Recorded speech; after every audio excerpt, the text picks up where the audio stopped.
As a scientist, I love questions. The more, the better. When I play a question game with my kids, extra points are awarded if the questions are tricky, and a special bonus is given if the questions are about something entirely familiar, but with very deep consequences. In fact, I almost always lose the competition, as I find that young children have some of the very best questions. Let me give you some idea of the kinds of questions I mean.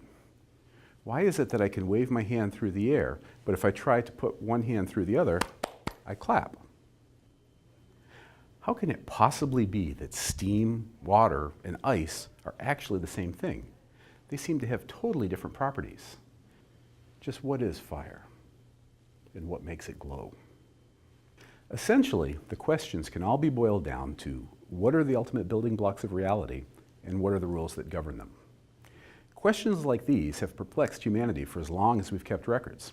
And, of course, with questions have come answers, with varying degrees of sensibility, from the four elements of fire, water, air, and earth, to the more modern ideas of chemistry. However, in the last 50 years or so, we have made some very rapid progress.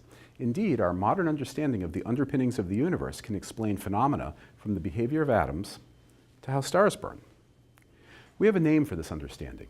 It is called the Standard Model of Particle Physics, or just the Standard Model for short. To understand what goes into the Standard Model, we need to recall some ideas we might have learned from school. If you've ever taken a chemistry class, you've heard that all of the matter of the universe is made of about 100 elements. However, even if you've never studied chemistry, you've probably heard that all matter is made of atoms. You've even probably seen this little logo for an atom, which shows a tiny nucleus with electrons swirling around it. Atoms like these are the smallest examples of the various elements, and you could reasonably think of them as the universe's ultimate building blocks. However, nearly a century ago, physicists realized that this wasn't the final word. We discovered that the nucleus of the atom was made of varying numbers of two particles called protons and neutrons. This was a substantial simplification in our understanding of the universe.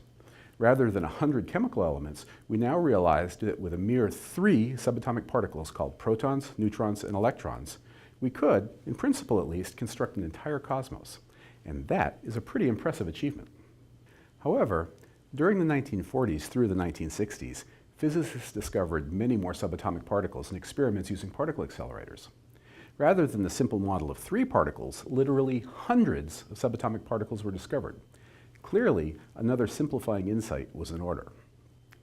The mid-1960s was when our modern understanding of the subatomic realm began to develop. Physicists realized that the familiar proton and neutron were made of smaller objects still. These smaller objects are called quarks. We now know of 6 types of quarks. They have kind of silly names, which are up, down, charm, strange, and top and bottom. Up and down quarks are found inside the proton and neutron, while the others are necessary to explain the vast number of discoveries made in particle accelerators. In addition to the quarks, there's another class of subatomic particles called leptons. The most familiar lepton is the electron, although it turns out that there are 6 leptons as well.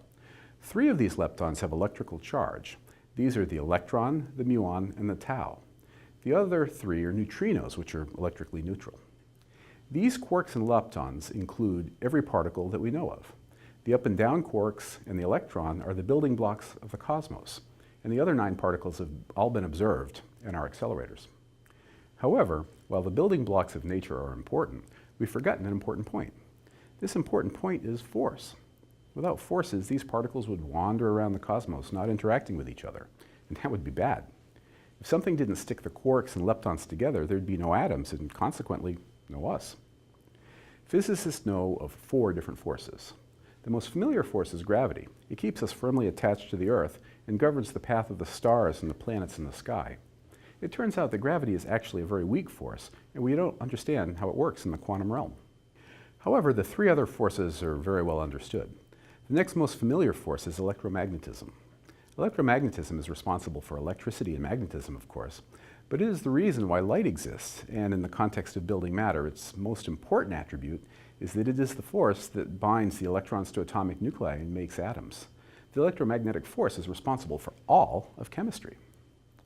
The other 2 forces are less familiar. The first is the strong nuclear force, and it is this force that ties quarks together inside protons and neutrons and other particles physicists have discovered. The weak force is responsible for some types of radioactivity, and it plays a role in how the sun burns. These four forces have very different properties. Gravity and electromagnetism have a very long range, like the gravity from the sun affecting the path of distant Pluto. In contrast, the weak and strong nuclear forces only have an appreciable effect over distances smaller than the size of a proton. At distance bigger than an atom, these nuclear forces essentially don't exist. This is kind of like Velcro, where if two pieces of Velcro are touching, they're strongly tied together, but when they're pulled apart, they feel no force at all. The strength of the forces is really quite different. If we call the strength of the strong force to be 1 unit of strength, like 1 mile or 1 hour, then the strength of the electromagnetic force is about 100 times smaller. The strength of the weak force is about 100,000 times smaller. And the strength of the puny force of gravity between two particles is a 1 followed by 40 zeros smaller. This weakness of gravity is why we can't study it at particle accelerators, and it's a huge mystery. We don't understand why gravity is so much weaker than the other forces. Gravity is currently not part of the Standard Model. How do these forces work? In the realm of the super small, we need to have a different way of thinking about forces. At the quantum scale, forces are caused by exchanging particles. To understand how this works, imagine standing in a boat and having someone throw you a heavy sack. Your boat would move as if it felt a force. Similarly, if you throw a heavy sack off the boat would move. All the subatomic forces work by exchanging a different kind of particle. The particles are the gluon for the strong nuclear force, the photon for the electromagnetic force, and the W and Z bosons for the weak nuclear force. Physicists speculate about a particle called the graviton for gravity, but this has not been demonstrated. So that's the Standard Model. 12 particles of matter governed by 3 forces that are caused by the exchange of 4 particles. From these building blocks, with the right recipe, we can build the universe. Experiments with particle accelerators have completed our understanding of the Standard Model with amazing precision. Now, I don't want to leave you with the idea that there are no mysteries left to solve. While the Standard Model is the most successful theory ever devised, there are still frontiers to explore. For instance, the Standard Model includes a particle called the Higgs boson, which is thought to give mass to the other particles. We still have a lot to learn about the origins of mass. Further, we don't understand why there are 12 matter particles and why the quarks and the leptons are different. We don't know why there are 4 forces and where gravity fits into the picture. There are plenty of mysteries to solve. These are great questions, just like the ones we started the video with. It's an awful lot of fun to think about them, and there's no reason why we scientists should have all the fun. So I invite you to join my colleagues and I by reading up on these ideas. You could become a subatomic adventurer like us, exploring the quantum frontier.